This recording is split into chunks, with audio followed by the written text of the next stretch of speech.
Each day, millions of gallons of sewage cascade through a canyon and into the Pacific Ocean just south of the U.S. Mexican border. The crisis might warrant a declaration of emergency, freeing recovery funds to address environmental damage, the threat to public health, and loss of tourism. Take a look at this report.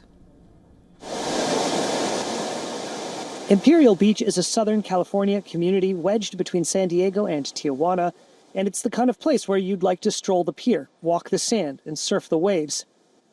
But for the smell. It smells here on the beach. It smells at my home. I live right across the street from the beach.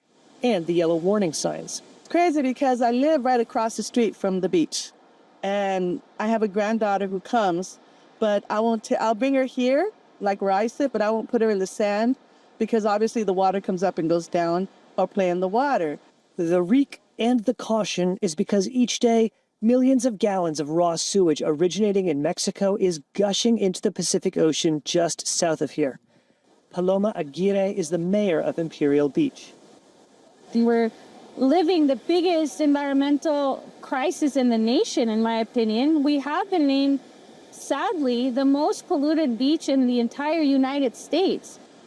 So this is what 50 million gallons a day of untreated wastewater looks like. It's kind of a sad story where this flow has been flowing like this for 2.5 years. That's why our beaches have been closed for over 900 days in Imperial Beach.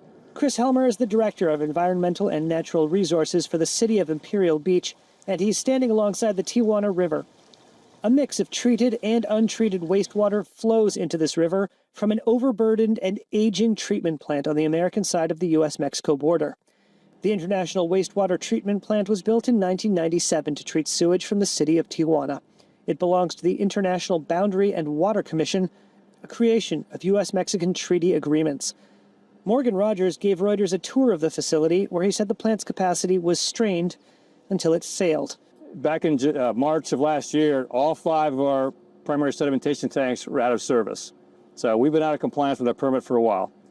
When Reuters visited, only one of the plant's 5 primary tanks, each with nearly the capacity of an Olympic swimming pool, was working properly.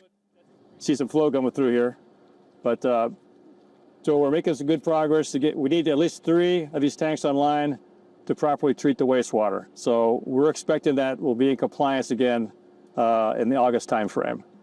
Rogers said a $30 million upgrade will help bring the plant back to compliance.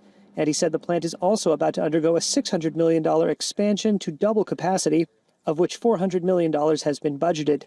But this struggling treatment plant is only one source of the raw sewage spoiling local beaches. About 6 miles south of the border, a tunnel beneath the coastal highway releases gushing wastewater into the Pacific.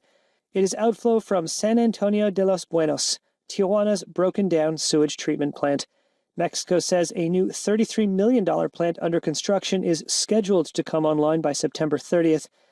The total amount of sewage flowing into the ocean is a matter of dispute, but its impact is clear.